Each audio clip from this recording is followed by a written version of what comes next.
Mesdames et messieurs, bonjour. Après la formulation des vœux de bonne et heureuse année, la période se révèle propice à la prise de nouvelles résolutions pour les semaines et mois à venir. Il est vrai que l'aube de la nouvelle année donne comme une envie de changer de manteau, d'adopter de nouveaux comportements. C'est ainsi que nous formulons volontiers des intentions sous forme de résolutions. Certains envisagent d'arrêter de fumer, d'autres de perdre du poids ou projettent de mieux organiser leur journée afin de s'occuper autrement, se mettre au sport par exemple. Le souci des uns et des autres est de retrouver un certain bien-être, une certaine qualité de vie. Pourquoi donc toutes ces bonnes résolutions prises en début d'année durent à peine quelques semaines? Comment comprendre que des intentions formulées librement et censées nous faire du bien tombent aussi facilement dans les oubliettes? En effet, des différentes observations, il ressort qu'au-delà du mois de février, c'est-à-dire en moins de 8 semaines, pour 90% d'individus, les bonnes résolutions, les bonnes intentions ne sont plus de leur actualité. Elles sont tout simplement abandonnées, oubliées.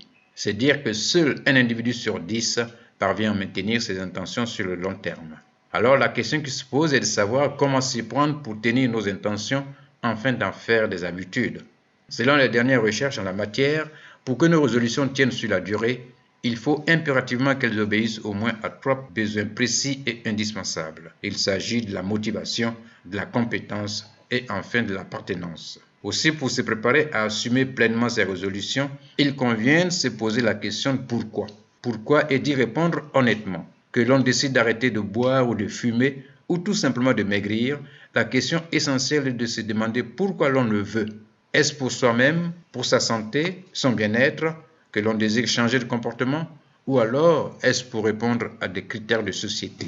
Le spécialiste en psychologie cognitive, le professeur Fabien Fenouillet, révèle pour qu'une motivation dure dans le temps, il faut de l'autodétermination, c'est-à-dire avoir le sentiment que c'est un choix personnel et volontaire, que le défi à relever car c'en est un, que ce défi-là n'est nullement au-dessus de ses forces. Enfin, le dernier critère repose sur le soutien éventuel d'un réseau motivé par le même défi. La motivation, source de la mise en œuvre de toute intention, encore les chercheurs devront reposer sur des raisons positives d'adopter de nouvelles attitudes, de nouveaux comportements. Tant que la personne est motivée par la peur ou la culpabilité, elle se prépare inconsciemment à échouer, remarque Chabi Langlois, cet autre spécialiste en psychologie positive. Outre la motivation, il convient de bien fixer l'objectif recherché et que celui-ci soit évidemment réaliste. Des objectifs vagues du type, par exemple, je ne boirai plus jamais de sucreries, de même que des objectifs sans échéance précise, ne concourent pas à la mise en œuvre et au maintien des résolutions.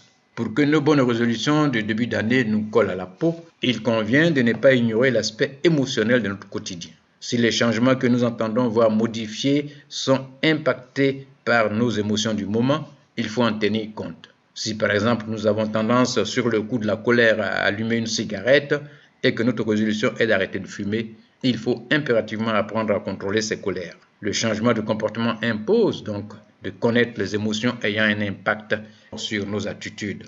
Enfin, parce que l'habitude peut se révéler comme une seconde nature, qu'il faut dès les premières semaines s'astreindre à s'imposer les nouvelles bonnes habitudes devant nous conduire à un changement de comportement. Les habitudes jugées inadéquates, voire néfastes, doivent être bannies. Prendre par exemple la résolution d'arrêter de fumer et continuer à fréquenter les clubs et lieux en fumée, c'est immanquablement courir à l'échec. Les freins psychologiques qui nous ramènent vers nos comportements néfastes sont réels et parfois tenaces. Heureusement, ces freins peuvent être levés si la motivation et la détermination sont bien ancrées en nous. Nos intentions doivent tenir donc compte de la nécessité de modifier son comportement et du bonheur recherché. Car si c'est la souffrance qui pousse à changer, le plaisir seul aide à poursuivre sur le long terme la transformation souhaitée, remarque avec justesse le psychiatre Stéphane Clerget. Alors, à nos résolutions, avec détermination. Bonne journée et à mercredi prochain. Radio Côte d'Ivoire, Abidjan 88.fm.